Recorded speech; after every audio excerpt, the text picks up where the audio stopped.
निर्मित थे। सूर्य इतना दूर दिखाई पड़ता है, इतना दूर नहीं है।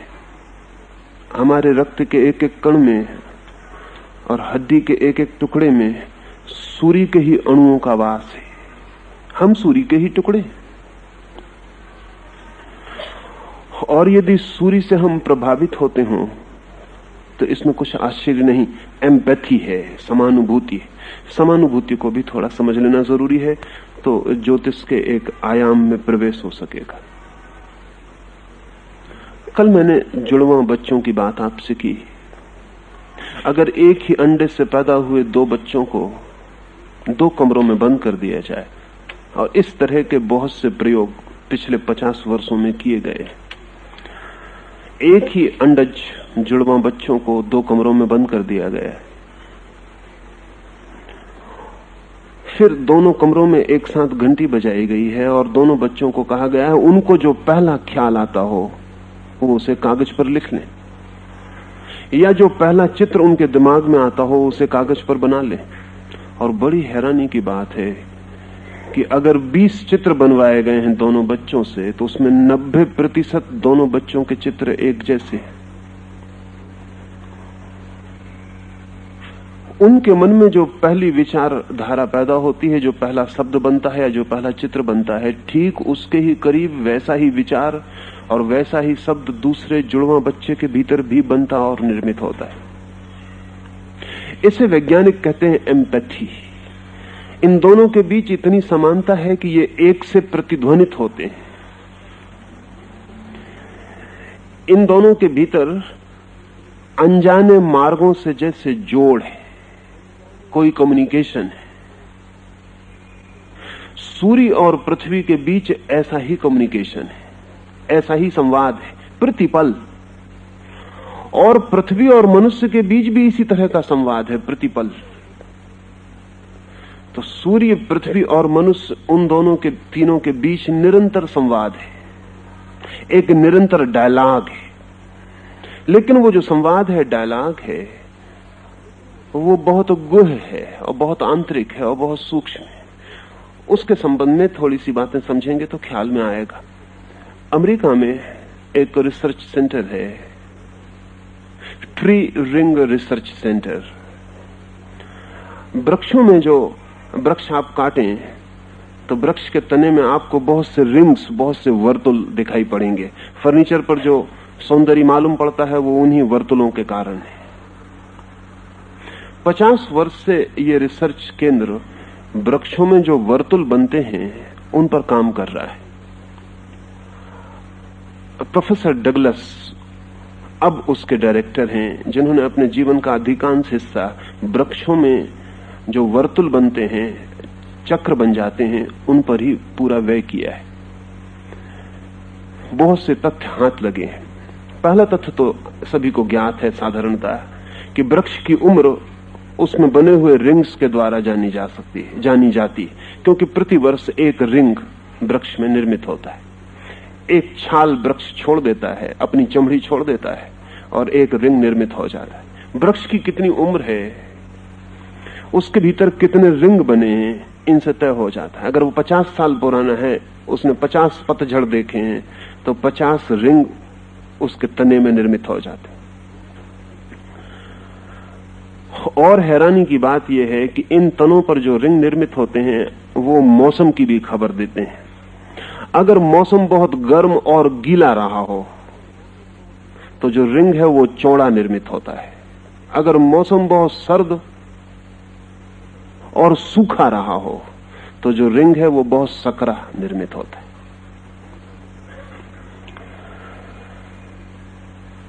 हजारों साल पुरानी लकड़ी को काट के पता लगाया जा सकता है कि उस वर्ष जब ये रिंग बना था तो मौसम कैसा था,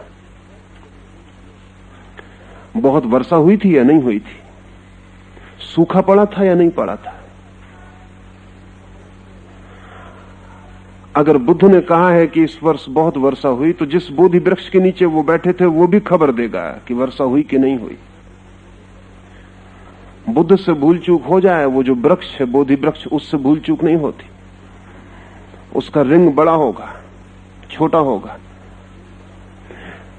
डगलस इन वर्तुलों की खोज करते करते एक ऐसी जगह पहुंच गया जिसकी उसे कल्पना भी नहीं थी। उसने अनुभव किया कि प्रत्येक 11वें वर्ष पर रिंग जितना बड़ा होता है उतना फिर कभी बड़ा नहीं होता, और वो 11 वर्ष वही वर्ष है जब सूरज पर सर्वाधिक गतिविधि होती है। हर 11वें वर्ष पर सूरज में एक रिदम, एक लयबद्धता है। हर 11 वर्ष पर सूरज बहुत सक्रिय हो जाता है, उस पर रेडियो एक्टिविटी बहुत तीव्र होती है। सारी पृथ्वी पर उस वर्ष सभी वृक्ष मोटा रिंग बनाते हैं। एकाध जगह नहीं, एकाध जंगल में नहीं, सारी पृथ्वी पर सारे वृक्ष उस वर्ष उस रेडियो एक्टिविटी से अपनी रक्षा करने के लिए मोटा रिंग बनाते हैं। वो जो सूरज पर तीव्र घटना घटती है ऊर्जा की, उससे बचाव के लिए उनको मोटी चमड़ी बनानी पड़ती है उस वर्ष, हर 11 वर्ष। इससे वैज्ञानिकों में एक नया शब्द और एक नई बात शुरू हुई। मौसम सब जगह अलग होते हैं, यहां सर्दी है, कहीं गर्मी है, कहीं वर्षा है, कहीं शीत है, सब जगह मौसम अलग है। इसलिए अब तक कभी पृथ्वी का मौसम, क्लाइमेट ऑफ द अर्थ, ऐसा कोई शब्द प्रयोग नहीं होता था, लेकिन अब डगलस ने इस शब्द का प्रयोग करना शुरू किया, क्लाइमेट ऑफ द अर्थ। ये सब छोटे मोटे फर्क तो हैं ही, लेकिन पूरी पृथ्वी पर भी सूरज के कारण एक विशेष मौसम चलता है जो हम नहीं पकड़ पाते लेकिन वृक्ष पकड़ते हैं। हर 11वें वर्ष पर वृक्ष मोटा रिंग बनाते हैं, फिर रिंग छोटे होते जाते हैं, फिर 5 साल के बाद बड़े होने शुरू होते हैं, फिर 11वें साल पे जाके पूरे बड़े हो जाते हैं। अगर वृक्ष इतने संवेदनशील हैं और सूरज पर होती हुई कोई भी घटना को इतनी व्यवस्था से अंकित करते हैं, तो क्या आदमी के चित्त में भी कोई परत होगी? क्या आदमी के शरीर में भी कोई संवेदना का सूक्ष्म रूप होगा? क्या आदमी भी कोई रिंग और वर्तुल निर्मित करता होगा अपने व्यक्तित्व में? अब तक साफ नहीं हो सका। अभी तक वैज्ञानिकों को साफ नहीं है कोई बात कि आदमी के भीतर क्या होता है, लेकिन यह असंभव मालूम पड़ता है कि जब वृक्ष भी सूर्य पर घटती घटनाओं को संवेदित करते हों, तो आदमी किसी भांति संवेदित ना करता हो। ज्योतिष जो जगत में कहीं भी घटित होता है वो मनुष्य के चित्त में भी घटित होता है, इसकी ही खोज है। इस पर हम पीछे बात करेंगे कि मनुष्य भी वृक्षों जैसी ही खबरें अपने भीतर लिए चलता है, लेकिन उसे खोलने का ढंग उतना आसान नहीं जितना वृक्ष को खोलने का ढंग आसान है। वृक्ष को काटकर जितनी सुविधा से हम पता लगा लेते हैं, उतनी सुविधा से आदमी को काट के पता नहीं लगा सकते हैं। आदमी को काटना सूक्ष्म मामला है, और आदमी के पास चित्त है, इसलिए आदमी का शरीर उन घटनाओं को नहीं रिकॉर्ड करता, चित्त रिकॉर्ड करता है। वृक्षों के पास चित्त नहीं है, इसलिए शरीर ही उन घटनाओं को रिकॉर्ड करता है। एक और बात इस संबंध में ख्याल ले लेने जैसी है, जैसा मैंने कहा कि प्रति 11 वर्ष में सूरज पर तीव्र रेडियो एक्टिविटी, तीव्र वैद्युतिक तूफान चलते हैं, ऐसा प्रति 11 वर्ष पर एक रिदम, ठीक ऐसा ही एक दूसरा बड़ा रिदम भी पता चलना शुरू हुआ है। वो है 90 वर्ष का सूरज के ऊपर, और वो और हैरान करने वाला है। और ये जो मैं कह रहा हूं ये सब वैज्ञानिक तथ्य हैं, ज्योतिषी इस संबंध में कुछ नहीं कहते हैं, लेकिन मैं इसलिए ये कह रहा हूं कि इनके आधार पर ज्योतिष को वैज्ञानिक ढंग से समझना आपके लिए आसान हो सकेगा। 90 वर्ष का एक दूसरा वर्तुल है जो कि अनुभव किया गया है। उसके अनुभव की कथा बड़ी अद्भुत है। फेरो ने इजिप्ट में आज से 4000 साल पहले अपने वैज्ञानिकों को कहा कि नील नदी में जब भी पानी घटता है, बढ़ता है, उसका पूरा ब्यौरा रखा जाए। और अकेली नील एक ऐसी नदी है जिसकी 4000 वर्ष की बायोग्राफी है, और किसी नदी की कोई बायोग्राफी नहीं। उसकी जीवन कथा है पूरी। कब उसमें इंच भर पानी बढ़ा है तो उसका पूरा रिकॉर्ड है। 4000 वर्ष फेरो के जमाने से लेकर आज तक। फेरो का अर्थ होता है सूर्य, इजिप्ट भाषा में। फेरो जो इजिप्ट का सम्राट अपना नाम रखता था, वो सूर्य के आधार पर था। और इजिप्ट में ऐसा ख्याल था कि सूर्य और नदी के बीच निरंतर संवाद है। तो फेरो जो कि सूर्य का भक्त था, उसने कहा कि नील का पूरा रिकॉर्ड रखा जाए। सूर्य के संबंध में तो हमें अभी कुछ पता नहीं है, लेकिन कभी तो सूर्य के संबंध में भी पता हो जाएगा, तब ये रिकॉर्ड काम दे सकेगा। तो 4000 साल की पूरी कथा है नील नदी की। उसमें इंच भर पानी कब बढ़ा, इंच भर कब कम हुआ, कब उसमें पूर आया, कब पूर नहीं आया, कब नदी बहुत तेजी से बही और कब नदी बहुत धीमी बही, इसका 4000 वर्ष का लंबा इतिहास इंच इंच उपलब्ध है। इजिप्ट के एक विद्वान तस्मान ने पूरे नील की कथा लिखी और अब सूर्य के संबंध में वो बातें ज्ञात हो गईं जो फेरो के वक्त ज्ञात नहीं थी और जिसके लिए फेरो ने कहा था प्रतीक्षा करना। इन 4000 साल में जो कुछ भी नील नदी में घटित हुआ है वो सूरज से संबंधित है और 90 वर्ष की रिदम का पता चलता है। हर 90 वर्ष में सूर्य पर एक अभूतपूर्व घटना घटती है। वो घटना ठीक वैसी ही है जिसे हम मृत्यु कह सकते हैं या जन्म कह सकते हैं। ऐसा समझ लें कि सूर्य 90 वर्ष में 45 वर्ष तक जवान होता है और 45 वर्ष तक बूढ़ा होता है। उसके भीतर जो ऊर्जा के प्रवाह बहते हैं वो 45 वर्ष तक तो जवानी की तरफ बढ़ते हैं, क्लाइमेक्स की तरफ जाते हैं।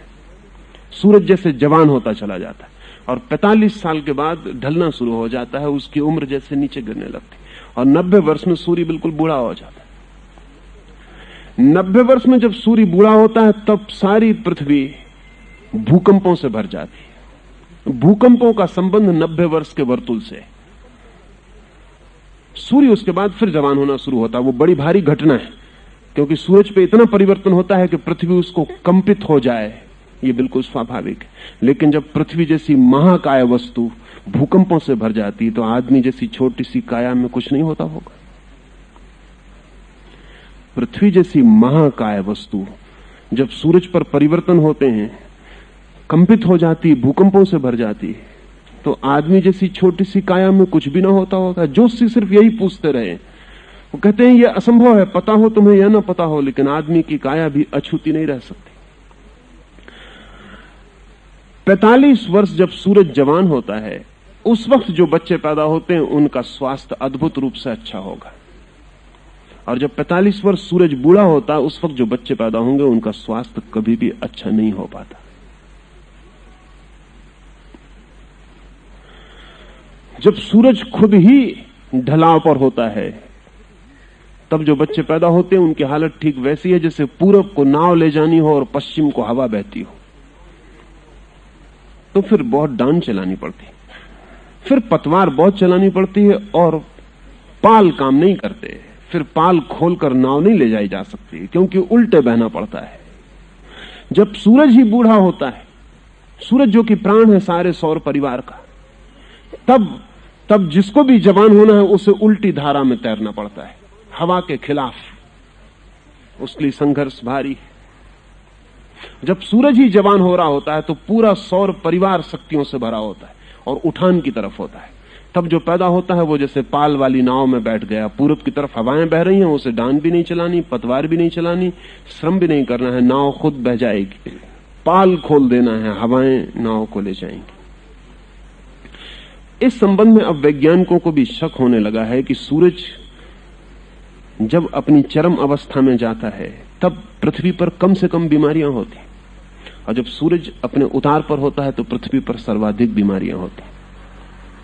पृथ्वी पर 45 साल बीमारियों के होते हैं और 45 साल कम बीमारियों के होते हैं। नील ठीक 4000 वर्षों में हर 90 वर्ष में इसी तरह जवान और बूढ़ी होती रही। जब सूरज जवान होता है तो नील में सर्वाधिक पानी होता है, वो 45 वर्ष तक उसमें पानी बढ़ता चला जाता है, और जब सूरज ढलने लगता है, बूढ़ा होने लगता है, तो नील का पानी नीचे गिरता चला जाता है, वो शिथिल होने लगती है और बूढ़ी हो जाती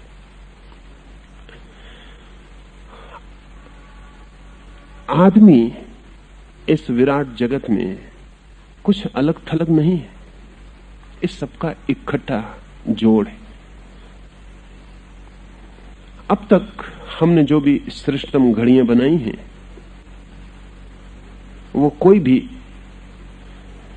उतनी टू द टाइम, उतना ठीक से समय नहीं बताती जितनी पृथ्वी बताती। पृथ्वी अपनी कील पर 23 घंटे 56 मिनट में एक चक्कर पूरा करती। उसी के आधार पर 24 घंटे का हमने हिसाब तैयार किया हुआ है और हमने घड़ी बनाई हुई। अब पृथ्वी काफी बड़ी चीज, अपनी कील पर वो ठीक 23 घंटे 56 मिनट में एक चक्र पूरा करती। और अब तक कभी भी ऐसा नहीं समझा गया था कि पृथ्वी कभी भी भूल करती है, एक सेकंड की भी। लेकिन कारण कुल इतना था कि हमारे पास जांचने के बहुत ठीक उपाय नहीं थे और हमने साधारण जांच की थी।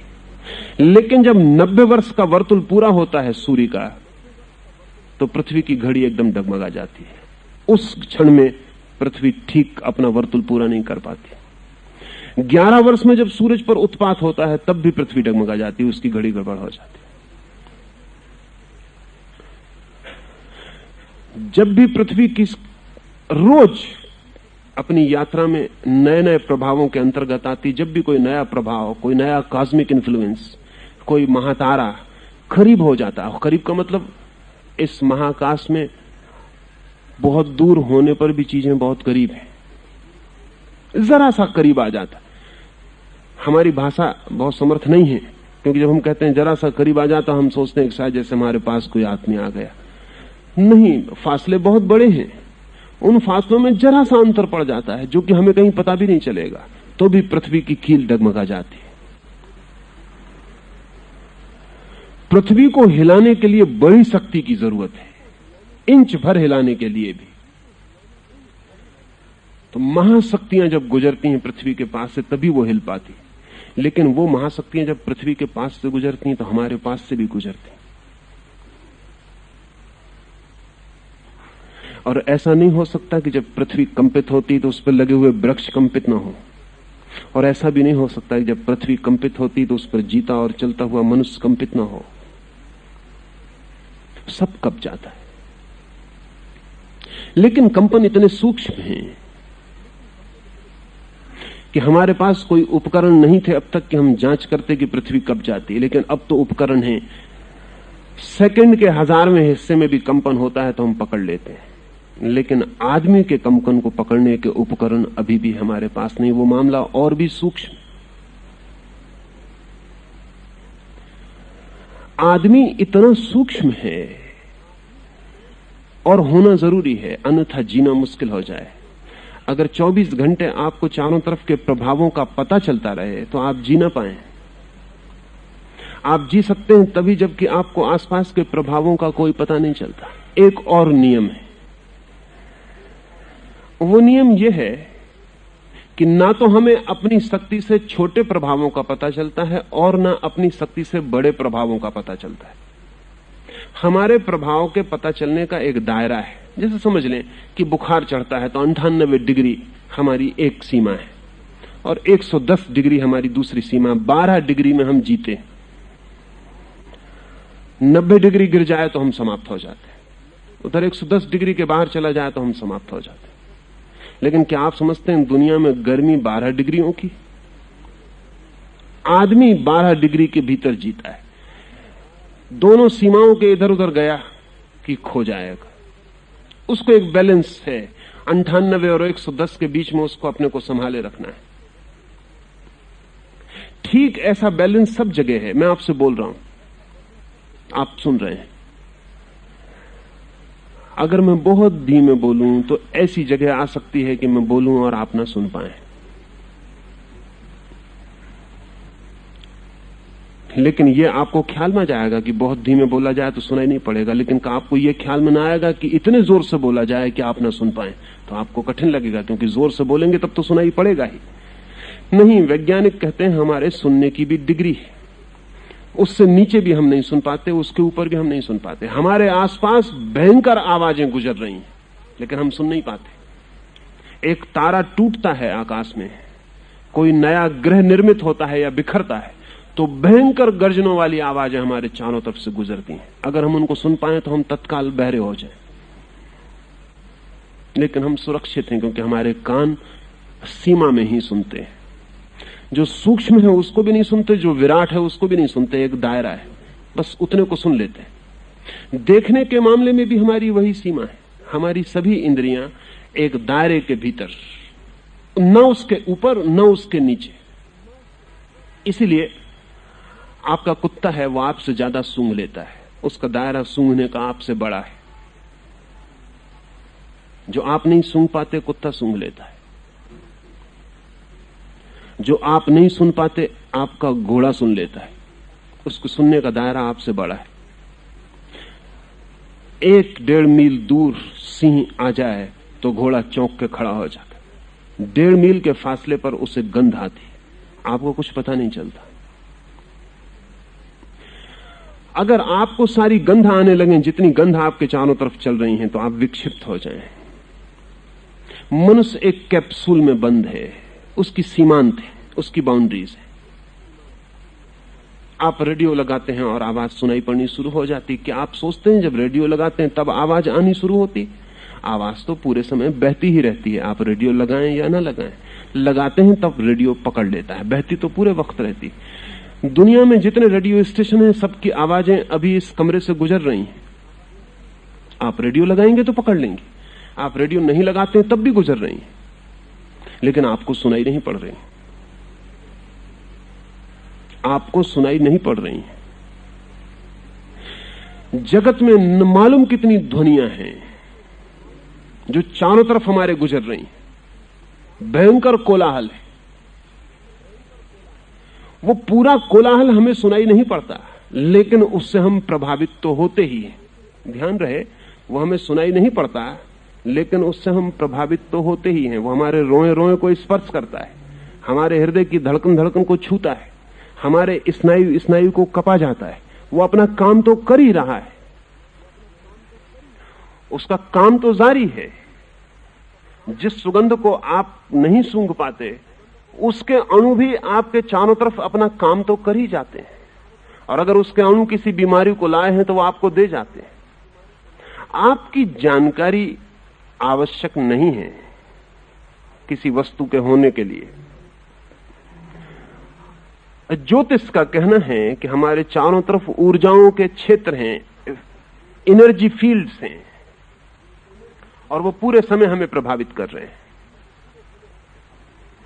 जैसा मैंने कल कहा कि जैसे ही बच्चा जन्म लेता है तो जन्म को वैज्ञानिक भाषा में हम कहें एक्सपोजर, जैसे कि फिल्म को हम एक्सपोज करते हैं कैमरे में। जरा सा शटर आप दबाते हैं, एक क्षण के लिए कैमरे की खिड़की खुलती है और बंद हो जाती है। उस क्षण में जो भी कैमरे के समक्ष आ जाता है वो फिल्म पर अंकित हो जाता है।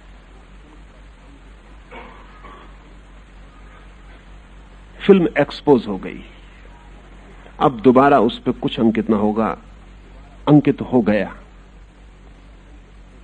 और अब ये फिल्म उस आकार को सदा अपने भीतर लिए रहेगी। जिस दिन मां के पेट में पहली दफा गर्भाधान होता है तो पहला एक्सपोजर होता है।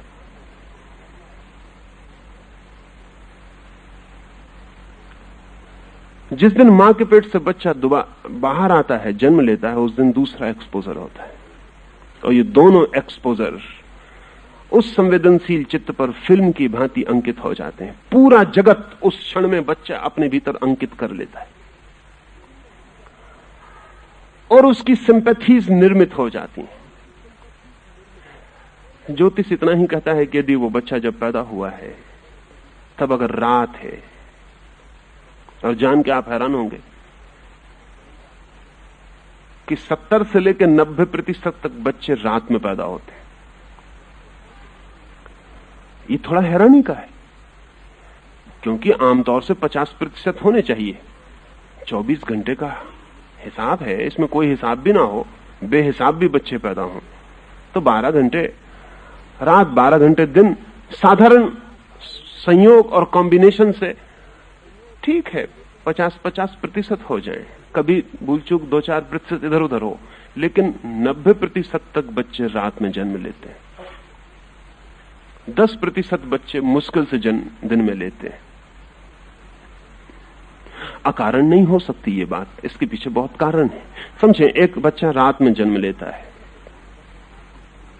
तो उसका जो एक्सपोजर है, उसके चित्त की जो पहली घटना है इस जगत में अवतरण की, वो अंधेरे से संयुक्त होती है, प्रकाश से संयुक्त नहीं होती।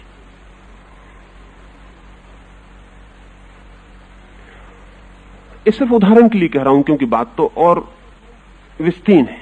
सिर्फ उदाहरण के लिए कह रहा हूं, उसके चित्त पर जो पहली घटना है वो अंधकार है। सूर्य अनुपस्थित है, सूर्य की ऊर्जा अनुपस्थित है, चारों तरफ जगत सोया हुआ है, पौधे अपने पत्तियों को बंद किए हुए, पक्षी अपने पंखों को सिकोड़ के आंखें बंद किए हुए अपने घोंसलों में छिप गए। सारी पृथ्वी पर निद्रा है, हवा के कण कण में चारों तरफ नींद है, सब सोया हुआ है, जागा हुआ कुछ भी नहीं। ये पहला इंपैक्ट है बच्चे पर। अगर हम बुद्ध और महावीर से पूछें तो वो कहेंगे कि अधिक बच्चे इसलिए रात में जन्म लेते हैं क्योंकि अधिक आत्माएं सोई हुई हैं, एस्लीप। दिन को वो नहीं चुन सकते पैदा होने के लिए, दिन को चुनना कठिन है। और हजार कारण हैं, और हजार कारण हैं। एक कारण महत्वपूर्ण है ये भी, अधिकतम लोग सोए हुए हैं, अधिकतम लोग तंद्रित हैं, अधिकतम लोग निद्रा में हैं, अधिकतम लोग आलस्य में, प्रमाद में हैं। सूर्य के जागने के साथ उनका जन्म ऊर्जा का जन्म होगा। सूर्य के डूबे हुए अंधेरे की आड़ में उनका जन्म नींद का जन्म होगा। रात में एक बच्चा पैदा हो रहा है तो एक्सपोजर एक तरह का होने वाला है, जैसे कि हमने अंधेरे में एक फिल्म खोली हो या प्रकाश में एक फिल्म खोली हो, तो एक्सपोजर भिन्न होने वाले। एक्सपोजर की बात थोड़ी और समझ लेनी चाहिए, क्योंकि वो ज्योतिष के बहुत गहराइयों से संबंधित है। जो वैज्ञानिक एक्सपोजर के संबंध में खोज करते हैं कि एक्सपोजर की घटना बहुत बड़ी है, छोटी घटना नहीं है, क्योंकि जिंदगी भर वो आपका पीछा करेगी। एक मुर्गी का बच्चा पैदा होता है, पैदा हुआ कि भागने लगता है मुर्गी के पीछे। हम कहते हैं कि मां के पीछे भाग रहा है, वैज्ञानिक कहते हैं नहीं, मां से कोई संबंध नहीं, एक्सपोजर। हम कहते हैं अपनी मां के पीछे भाग रहा है, लेकिन वैज्ञानिक कहते हैं नहीं। पहले हम भी ऐसी सोचते थे कि मां के पीछे भाग रहा है, लेकिन बात ऐसी नहीं। और जब सैकड़ों प्रयोग किए गए तो बात सही हो गई है। वैज्ञानिकों ने सैकड़ों प्रयोग किए, मुर्गी का बच्चा टूट रहा है, अंडा फूट रहा है, चूजा बाहर निकल रहा है, तो उन्होंने मुर्गी को हटा लिया, उसकी जगह एक रबर का गुब्बारा रख दिया। बच्चे ने जिस चीज को पहली दफा देखा वो रबर का गुब्बारा था, मां नहीं थी। आप चकित होंगे ये जान के कि वो बच्चा एक्सपोज्ड हो गया। इसके बाद वो रबर के गुब्बारे को ही मां की तरह प्रेम कर सका, फिर वो अपनी मां को नहीं प्रेम कर सका। रबर का गुब्बारा हवा में इधर उधर जाएगा तो वो पीछे भागेगा, उसकी मां भागती रहेगी तो उसकी फिक्र ही नहीं करेगा। रबर के गुब्बारे के प्रति वो आश्चर्यजनक रूप से संवेदनशील हो गया। जब थक जाएगा तो गुब्बारे के पास टिक के बैठ जाएगा, वो गुब्बारे को प्रेम करने की कोशिश करेगा, वो गुब्बारे से चोंच लड़ाने की कोशिश करेगा, लेकिन मां से नहीं। इस संबंध में बहुत काम लॉरेंज नाम के एक वैज्ञानिक ने किया, और उसका कहना है कि वो जो फर्स्ट मूवमेंट एक्सपोजर है वो बड़ा महत्वपूर्ण है। वो मां से इसलिए संबंधित हो जाता है, मां होने की वजह से नहीं, फर्स्ट एक्सपोजर की वजह से। इसलिए नहीं कि वो मां है इसलिए उसके पीछे दौड़ता है, इसलिए कि वही सबसे पहले उसको उपलब्ध होती है, इसलिए पीछे दौड़ता है। अभी इस पर और काम चला है। तो जिन बच्चों को मां के पास बड़ा न किया जाए वो किसी स्त्री को जीवन में कभी प्रेम करने में समर्थ नहीं हो पाते, एक्सपोजर ही नहीं हो पाता। अगर एक बच्चे को उसकी मां के पास बड़ा न किया जाए तो स्त्री का जो प्रतिबिंब उसके मन में बनना चाहिए वो बनता ही नहीं। और अगर पश्चिम में आज होमोसेक्सुअलिटी बढ़ती हुई है तो उसके एक बुनियादी कारणों में वो कारण हेटेरोसेक्सुअल विजातीय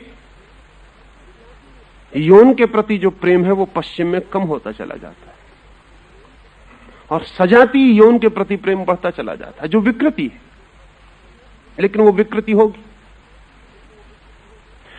क्योंकि दूसरे यौन के प्रति जो प्रेम है पुरुष का स्त्री के प्रति और स्त्री का पुरुष के प्रति, वो बहुत सी शर्तों के साथ है। पहला तो एक्सपोजर जरूरी है।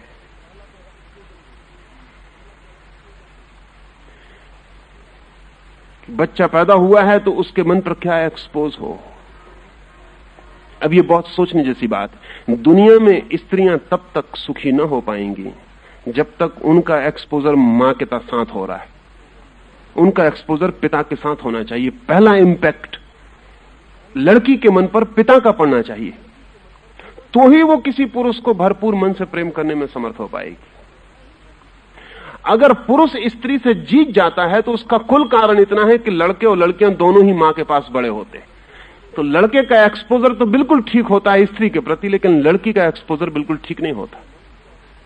इसलिए जब तक दुनिया में लड़की को पिता का एक्सपोजर नहीं मिलता, तब तक स्त्रियां कभी भी पुरुष के समकक्ष खड़ी नहीं हो सकेंगी, न राजनीति के द्वारा, न नौकरी के द्वारा, न आर्थिक स्वतंत्रता के द्वारा, क्योंकि मनोवैज्ञानिक अर्थों में एक कमी उनमें रह जाती है। वो अब तक की पूरी संस्कृति उस कमी को पूरा नहीं कर पाई। अगर ये छोटा सा गुब्बारा या मुर्गी या मां, इनका एक्सपोजर प्रभावी करता है इतना ज्यादा कि व्यक्ति का चित्त सदा के लिए उससे निर्मित हो जाता है। ज्योतिष कहता है कि जो भी चारों तरफ मौजूद है, द होल यूनिवर्स, वो सभी का सभी उस एक्सपोजर के क्षण में, उस चित्त के खुलने के क्षण में भीतर प्रवेश कर जाता है और जीवन भर की सिंपैथीज और एंटीपैथीज निर्मित हो जाती है। उस क्षण जो नक्षत्र पृथ्वी को चारों तरफ से घेरे हुए हैं, नक्षत्र घेरे हुए हैं, उसका कुल मतलब इतना कि उस क्षण पृथ्वी के ऊपर जिन नक्षत्रों की रेडियो एक्टिविटी का प्रभाव पड़ रहा है। अब वैज्ञानिक मानते हैं कि प्रत्येक ग्रह की रेडियो एक्टिविटी अलग है। जैसे वीनस, उससे जो रेडियो सक्रिय तत्व हमारी तरफ आते हैं वो चांद के रेडियो सक्रिय तत्वों से भिन्न है। या जैसे जुपिटर, उससे जो रेडियो तत्व हम तक आते हैं वो सूर्य के रेडियो तत्वों से भिन्न है, क्योंकि इन प्रत्येक ग्रहों के पास अलग तरह की गैसों और अलग तरह के तत्वों का वातावरण है। उन सबसे अलग अलग प्रभाव पृथ्वी की तरफ आते हैं। और जब एक बच्चा पैदा हो रहा है तो पृथ्वी के चारों तरफ क्षितिज को घेर कर खड़े हुए जो भी नक्षत्र हैं, ग्रह हैं, उपग्रह हैं, दूर आकाश में महातारे हैं, वे सब के सब उस एक्सपोजर के क्षण में बच्चे के चित्त पर गहराइयों तक प्रवेश कर जाते हैं। फिर उसकी कमजोरियां, उसकी ताकतें, उसका सामर्थ्य सब सदा के लिए प्रभावित हो जाता है। अब जैसे हिरोशिमा में एटम बम के गिरने के बाद पता चला, उसके पहले पता नहीं था।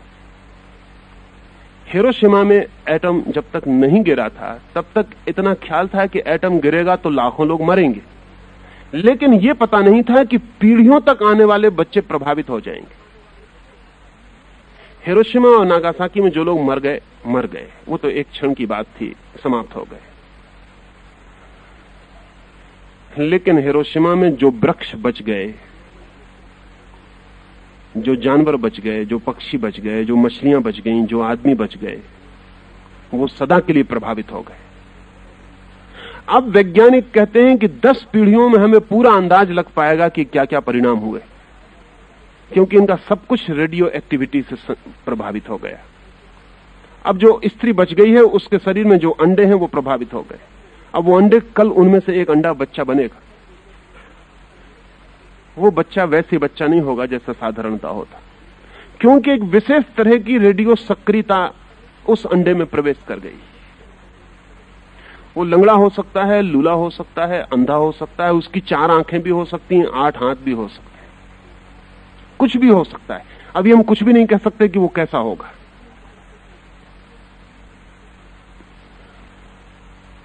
उसका मस्तिष्क बिल्कुल रुग्ण भी हो सकता है, प्रतिभाशाली भी हो सकता है, वो जीनियस भी पैदा हो सकता है जैसा जीनियस कभी पैदा ना हुआ। अभी हमें कुछ भी पता नहीं कि वो क्या होगा। इतना पक्का पता है कि जैसा होना चाहिए था साधारण आदमी, वैसा वो नहीं होगा। अगर एटम बहुत छोटी ताकत है, हमारे लिए बहुत बड़ी ताकत है।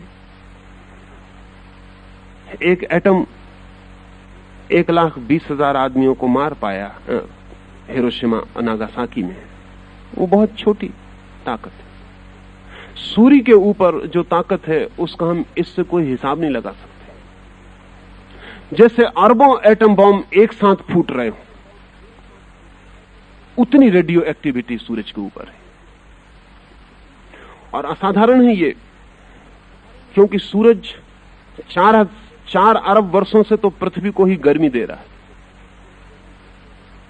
और उससे पहले से, और अभी भी वैज्ञानिक कहते हैं कि कम से कम 4,000 वर्ष तक तो ठंडे होने की कोई संभावना नहीं।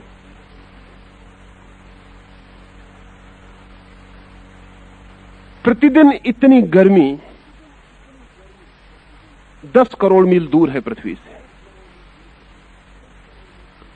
हिरोशिमा में जो घटना घटी उसका प्रभाव 10 मील से ज्यादा दूर नहीं पड़ सकता।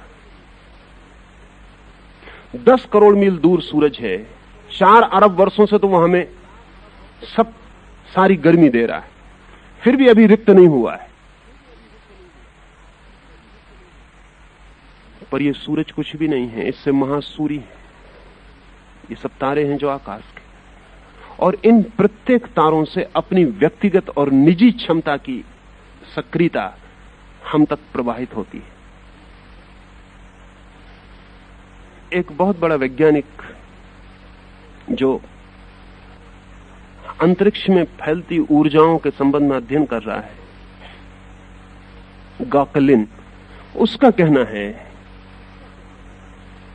कि जितनी ऊर्जाएं हमें अनुभव में आ रही हैं, उनमें से हम 1% के संबंध में भी पूरा नहीं जानते।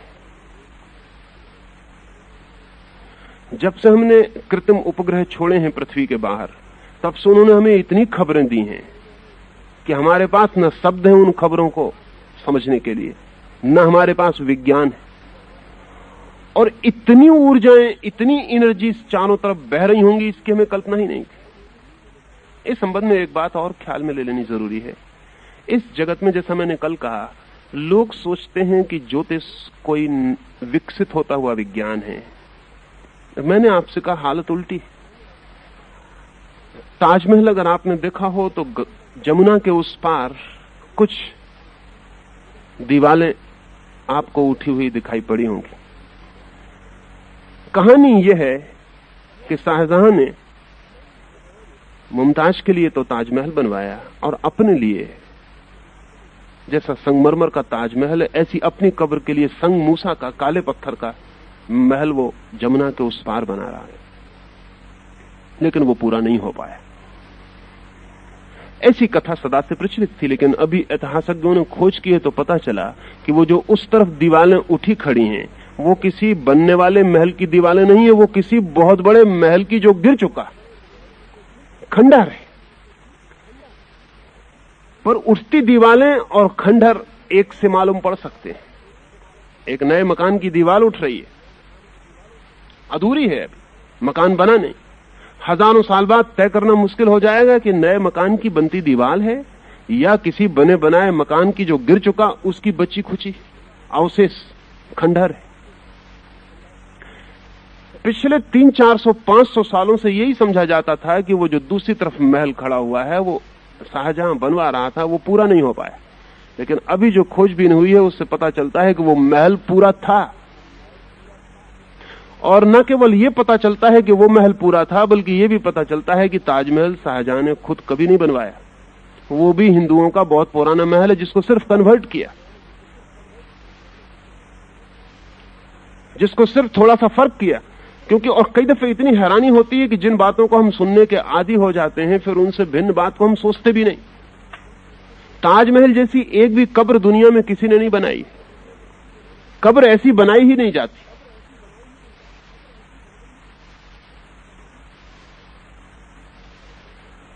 कब्र ऐसी बनाई ही नहीं जाती।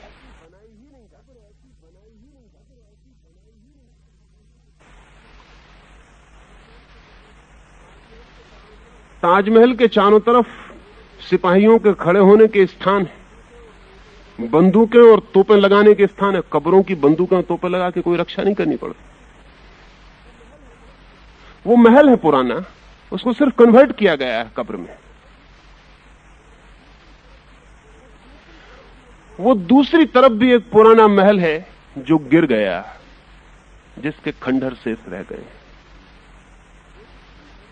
ज्योतिष भी खंडहर की तरह है। वो बहुत बड़ा महल था, पूरा विज्ञान था जो ढह गया।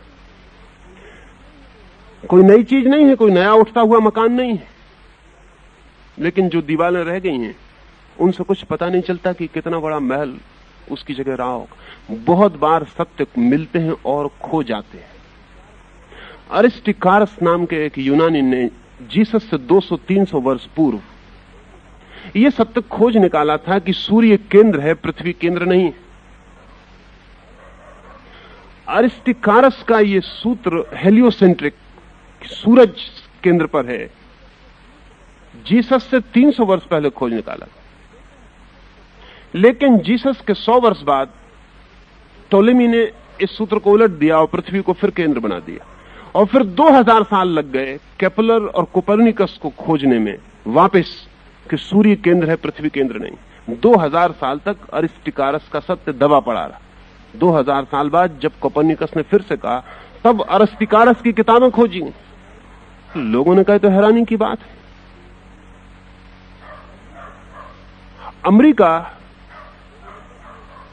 कोलंबस ने खोजा, ऐसा पश्चिम के लोग कहते हैं। एक बहुत प्रसिद्ध मजाक प्रचलित है। ऑस्कर वाइल्ड अमेरिका गया हुआ है। उसकी मान्यता थी कि अमेरिका और भी बहुत पहले खोजा जा चुका, और यह सच है। यह सच्चाई है कि अमेरिका बहुत दफे खोजा जा चुका और पुनः पुनः खो गया, उससे संबंध सूत्र टूट गए।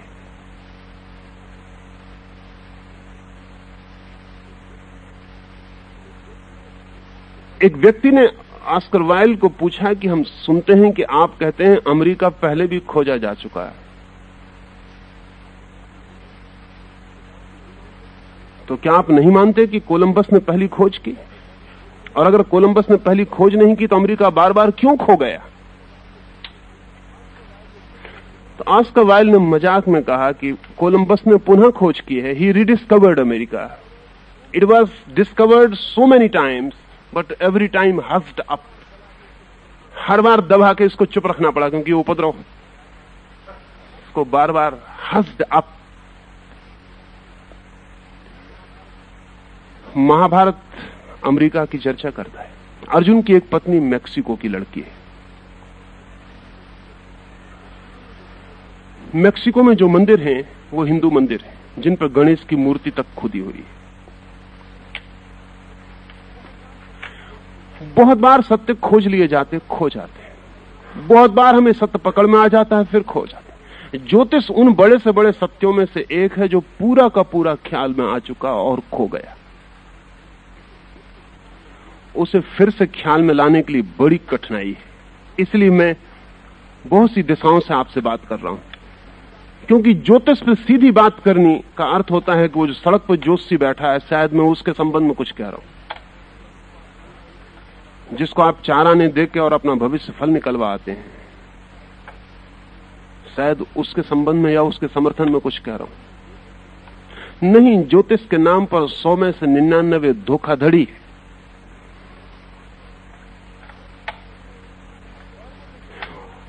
और वो जो 100वां आदमी है 99 को छोड़ के उसे समझना बहुत मुश्किल है, क्योंकि वो कभी इतना डॉगमेटिक नहीं हो सकता कि कह दे कि ऐसा होगा ही, क्योंकि वो जानता है कि ज्योतिष बहुत बड़ी घटना है। इतनी बड़ी घटना है कि आदमी बहुत झिझक के ही वहां पैर रख सकता है।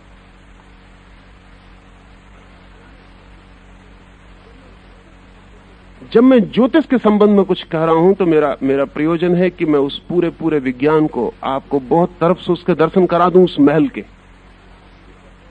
तो फिर आप भीतर बहुत आश्वस्त होकर प्रवेश कर सकें। और मैं जब ज्योतिष की बात कर रहा हूं तो ज्योतिषी की बात नहीं कर रहा हूं।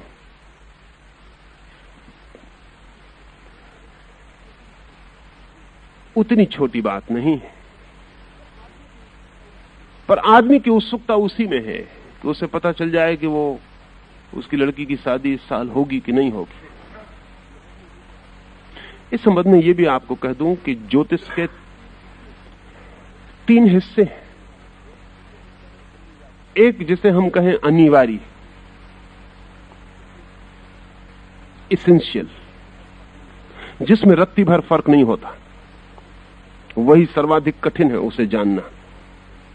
फिर उसके बाहर की परिधि है नॉन इसेंशियल,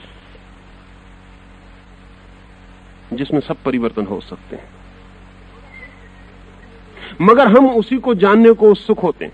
और उन दोनों के बीच में एक परिधि है सेमी इसेंशियल, अर्ध अनिवार्य, जिसमें जानने से परिवर्तन हो सकते हैं, ना जानने से कभी परिवर्तन नहीं होंगे। तीन हिस्से कर लें। इसेंशियल जो बिल्कुल गहरा है, अनिवार्य जिसमें कोई अंतर नहीं हो सकता। उसे जानने के बाद उसके साथ सहयोग करने के सिवाय कोई उपाय नहीं। धर्मों ने इस अनिवार्य तत्व की खोज के लिए ही ज्योतिष की इजाद की, उस तरफ गए।